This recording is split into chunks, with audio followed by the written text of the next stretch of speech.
Good day বন্ধুরা। আজকে একটা পেশেন্ট পাথরের রোগী ছিল, মানে 7টা পাথর ছিল, এটা কল্পনার বাইরে। আয়ুর্বেদিক চিকিৎসার মাধ্যমে ওনার পাথর চলে গেছে, উনি এখন একদম সুস্থ হয়ে গেছেন। She was suffering from kidney stone, now she is totally cured. ওনার নাম হচ্ছে সজলা দেববর্মা। আমি রিপোর্টটা দেখাচ্ছি, তারপরে পেশেন্ট আপনাদের কিছু বলবে। রিপোর্টটা হচ্ছে দেখুন দেখুন বন্ধুরা, যেটা কল্পনা করা যায় না। 7টা পাথর ছিল, 1 2 3 4 5 6 7। এই 7টা পাথর নিয়ে উনি আমার কাছে এসেছিল, ব্যথাও ছিল। এখন এগুলো পাথর চলে গেছে, পাথর নেই এখন। আমি রিপোর্টটা দেখাচ্ছি, যেটাতে পাথর ছিল রিপোর্টটা দেখুন।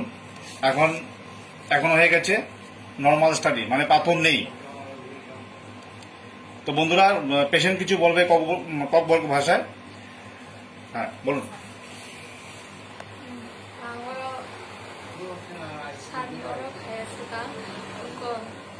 অনেক সাকা করে সাও পরে গমা ডক্টর রকম নাইজাখা নাইজাখা বো সমত বকবাও গাকা হামিয়া গাকাই এরপরে আং অর ফাইনেন বাগৈ আনি মাসা কাকা দङ আবো সাকা গাকাই পরে অর ফাইকা ফাইনাই আগরনেকে সোনোগ্রাফি সিগাं অর ফাইনে सिगां सोनोग्राफि फाइका गाका पाथर दङनि साइबां गाकाय परे अर फाइका फाइका के डिटेल्स जावै नाइजाखा आगनखा इनेके नाइजामान 2 मास রংখা গেকে থাকেনো স্টেশন সোনোগ্রাফি খাইজাকা খাইজামা পরে গাকা হামকা গাকা কমিউনিকেশন গাকা কমিউনিকেশন পরে দাবুখাই সুস্থ নং দং দা খাই পাথর বকরি হাইতে করি খানো আও করি খান মানো গা পরে আসন্তা গাকা সার নিউরন হামকানে ন কাহামকা।